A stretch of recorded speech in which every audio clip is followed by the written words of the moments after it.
Take my hand, take my hand, take my hand, precious Lord, and lead me home, lead me home.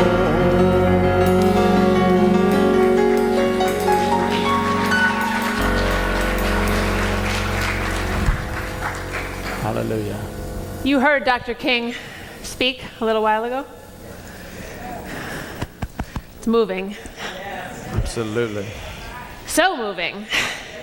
He asked a really important question. 50 years ago, he asked, where do we go from here? Right. He asked it in 1967, and it's the same question that Marlin and I are going to try to answer this morning. It's a tough one, so we work together on this. That's right. It's a tough one, so we work together on this because Dr. King made it even a little more plain. He said, where do we go from here? Chaos or community? Chaos or community? And it feels like those are pretty much our choices today. Right. It's been a tough last year, a very divisive year. We've been pulled apart. Feels like we're still pulling apart. We're just entering a new year. We're about to inaugurate a new president. Well, we'll get to that, I promise.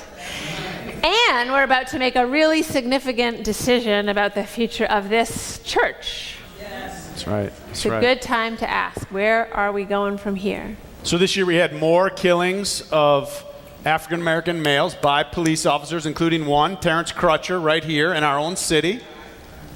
We also saw the killing of 5 police officers murdered in one day in Dallas, targeted because of race relations. We've seen more mass mobilization of American citizens onto the streets of America than we have seen since the Civil Rights Movement and the days of Martin Luther King Jr. We have seen people on the streets under the banner of Black Lives Matter asking for equality like we have not seen in decades in this country.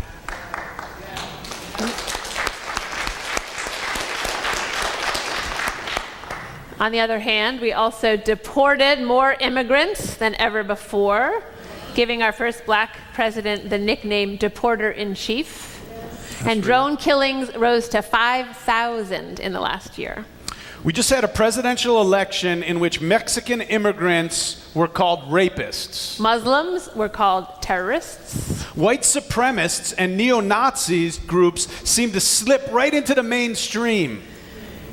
Recently, we heard the death penalty verdict in the trial of Dylan Roof, the young white man who tried to spark a race war by murdering a group of African Americans in their church in South Carolina.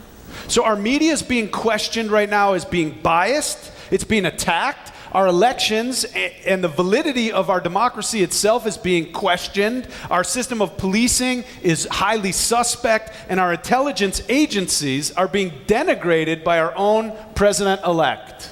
We're told our healthcare system is a financial disaster. We know our public schools are overcrowded and underfunded. Our infrastructure of roads, tunnels, and bridges, even our ability to provide clean water to people in our cities is breaking down.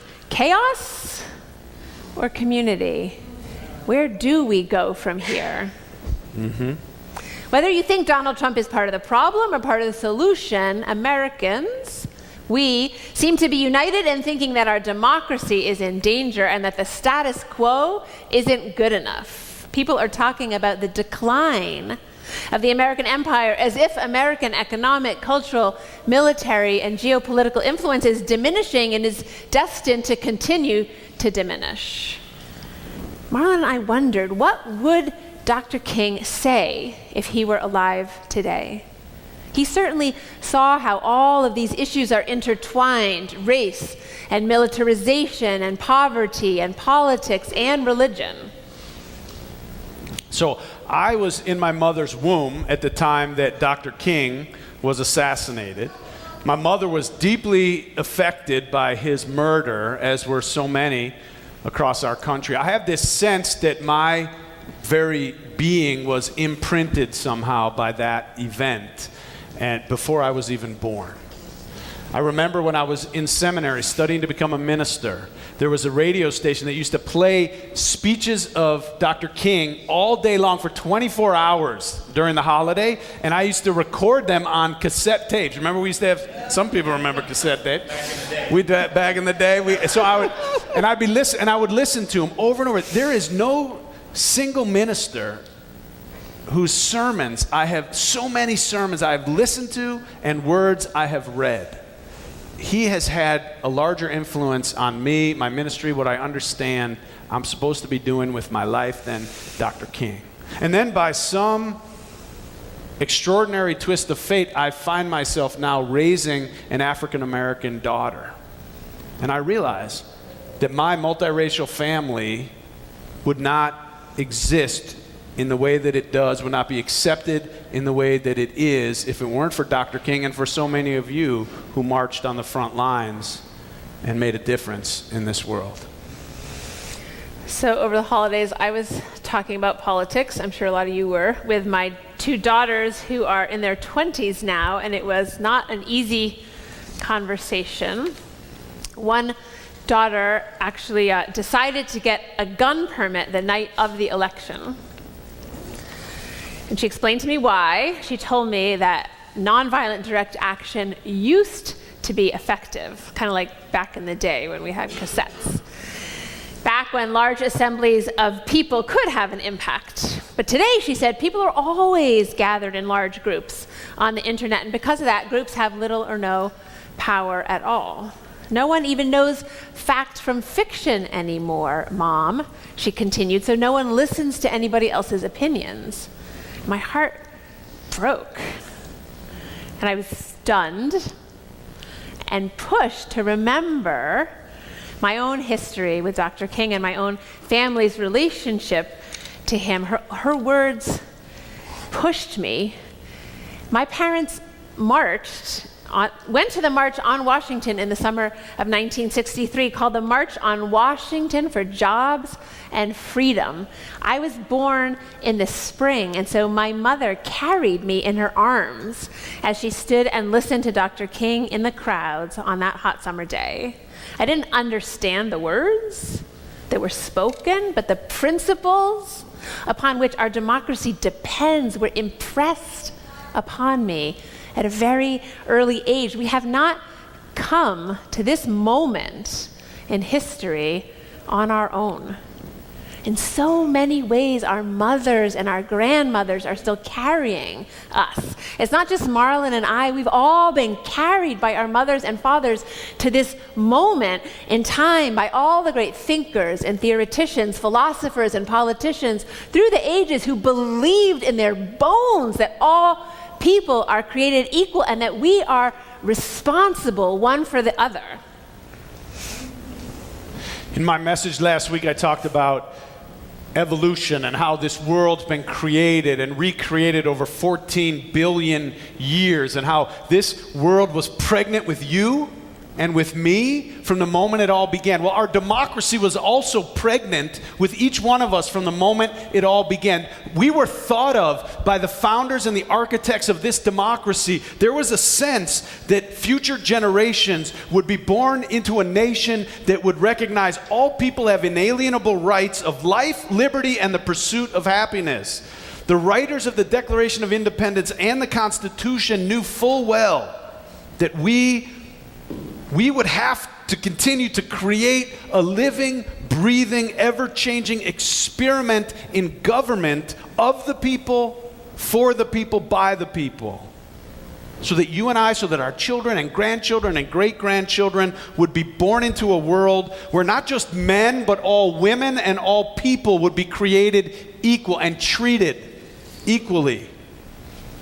A country where all adults over the age of 18, no matter their class or the color of their skin, are able to and expected to participate in our democracy to create a more perfect union right here in the United States. As one of the great architects of our democracy, Thomas Paine, said, "We have the power to create new worlds."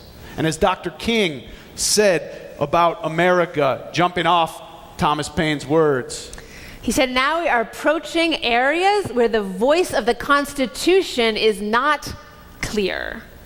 We have left the realm of constitutional rights and we are entering the area of human rights. The Constitution assures the right to vote, but there's no such assurance of the right to adequate housing or the right to adequate income or the right to adequate education or health care. And yet in a nation which has a gross national product of $750 billion a year, that was 50 years ago, my friends. Today it is $16 trillion a year. In a country that has that gross national product, it is morally right to insist that every person have a decent house, an adequate education, and enough money to provide for basic necessities. That's right. We're the ones who have to build on Dr. King's work now. Now, Fannie Lou Hamer, the grassroots activist, leader of the movement coming out of Mississippi, said of race in America when asked if she was seeking equality with the white man, "No. What would I look like fighting for equality? I don't want to go down that low," she said. "I want the true democracy that'll raise me and the white man up, that will raise America up." President Obama described our democracy this way in his farewell address to our nation the other night. Our Constitution is a remarkable, beautiful gift, but it's really just a piece of parchment. It has no power on its own. We the people give it power. We the people give it meaning. With our participation and with the choices that we all make and the alliances that we forge. Terrorists cannot defeat the United States, he said, unless we betray our Constitution and our principles in the fight. Rivals like Russia and China cannot match our influence around the world unless we give up what we stand for and turn ourselves into just another big country that bullies smaller nations. Ronald Reagan, who institutionalized Martin Luther King Day, said it back in the 80s. "Freedom is never more than one generation away from extinction. We didn't pass it to our children in their bloodstream.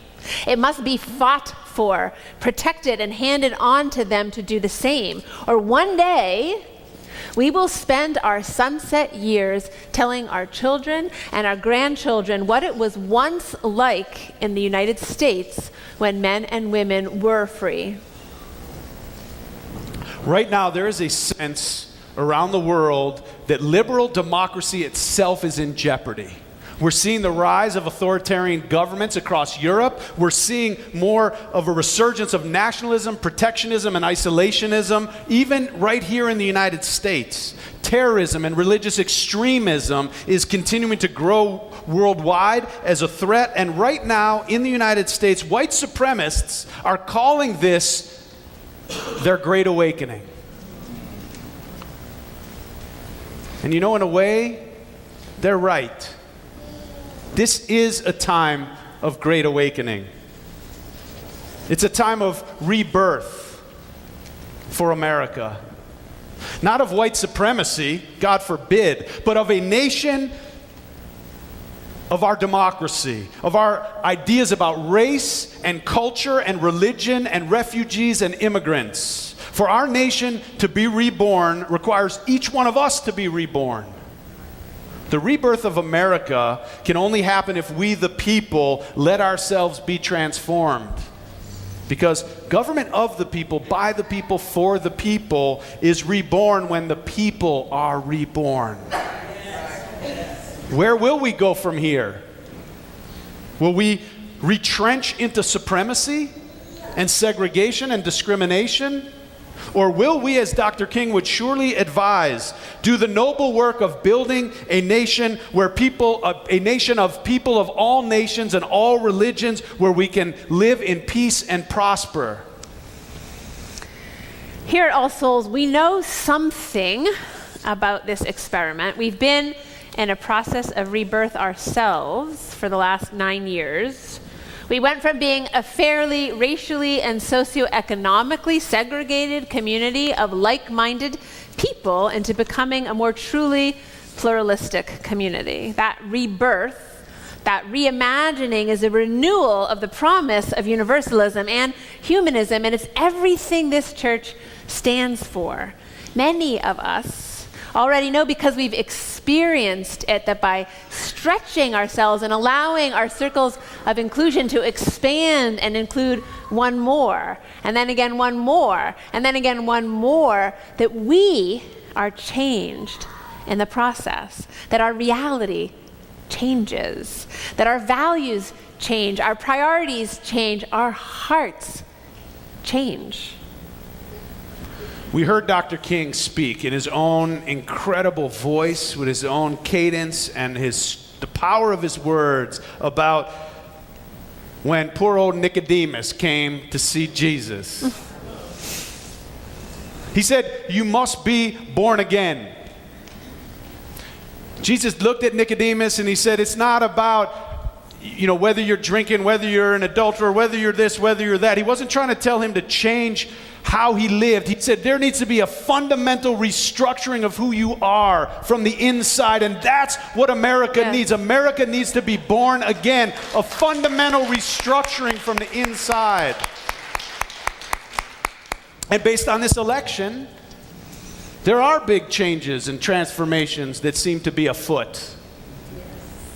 Now, regardless of whether you like or don't like Donald Trump, or whether you voted for him or didn't, whether you have high or low expectations for his presidency, millions of people today are scared.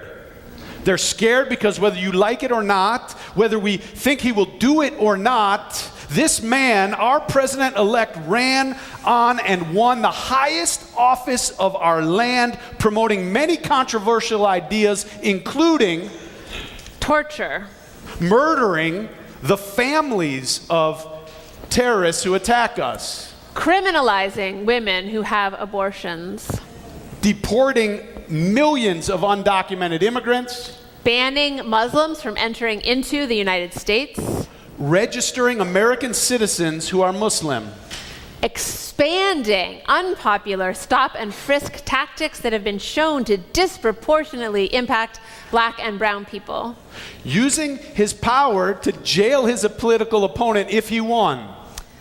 He even said he would pay to defend his followers if they used violence against protesters at his rallies, and when it happened, he continued to encourage and defend it. He tweeted a quote during the election from fascist leader of Italy, Benito Mussolini. He frequently praised the non-democratic leadership of Russian President Vladimir Putin, and he refused to say whether he would honor the results of the U.S. election if he lost. He continues, even after winning the presidency, to regularly call his opponents stupid, losers, disgusting, pigs, and dogs. He uses other slurs and insults to denigrate anyone who disagrees with him, whether it's a reporter, whether it's a comedian on Saturday Night Live, whether it's another politician, or whether it's a movie star. We want you to listen to these words of Dr. King. He wrote them 50 years ago, but he could have written them today. The segregationist goal is the total reversal of all reforms, with reestablishment of naked oppression, and if need be, a native form of fascism. America had a master race in the antebellum South. Reestablishing it with a resurgent Klan and a totally disenfranchised lower class would realize the dream of too many extremists on the right. Look, the fact is, my daughter, all she's ever known is an African-American president of the United States.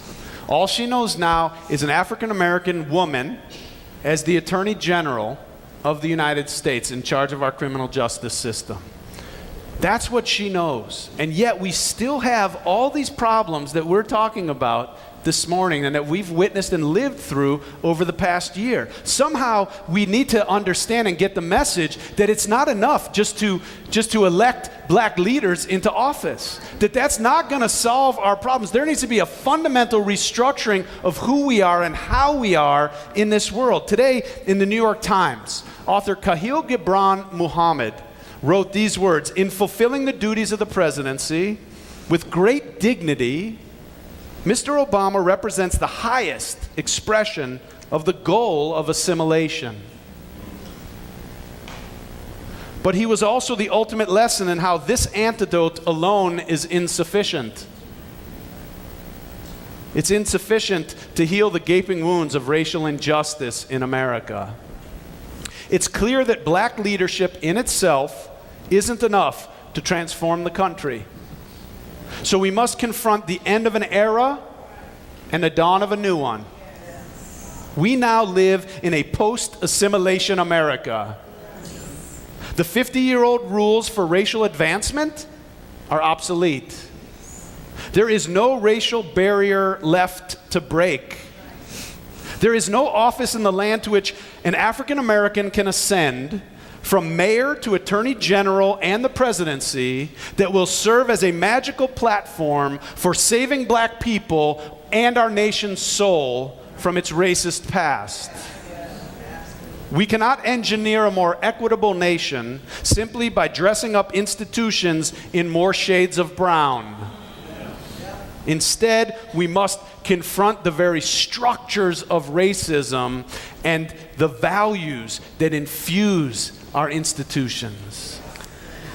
In Dr. King's message, "Where do we go from here? Chaos or community?" King warned that the movement was already hobbled by delusion. He said the majority of white Americans consider themselves sincerely committed to justice for the Negro. They believe that American society is essentially hospitable to fair play and to steady growth toward a middle-class utopia embodying racial harmony. But unfortunately, this is a fantasy of self-deception and comfortable vanity. The article continues, Dr. King never imagined the election of African Americans to office in itself as sufficient. Instead, his unarmed truth was the need to remake all of American society. He urged us to become creative dissenters and hold the country to a higher destiny. He urged us to make sure that America is born again. We have a lot of work yet to do. Some have said that we are entering a dark period in America. Some have said our democracy itself is dying. A brilliant young Sikh woman, a mother named Valerie Kaur, has said, and we paraphrase here, "As long as Muslim bodies are seen as foreign, suspect, and terrorists. As long as black bodies are seen as dangerous and criminal. As long as brown bodies are seen as illegal. As long as women's bodies are seen as objects for men's pleasure or for men to control and regulate. As long as trans bodies are seen as immoral, it will continue to be easier to bully, rape, incarcerate, stop, frisk, or kill people."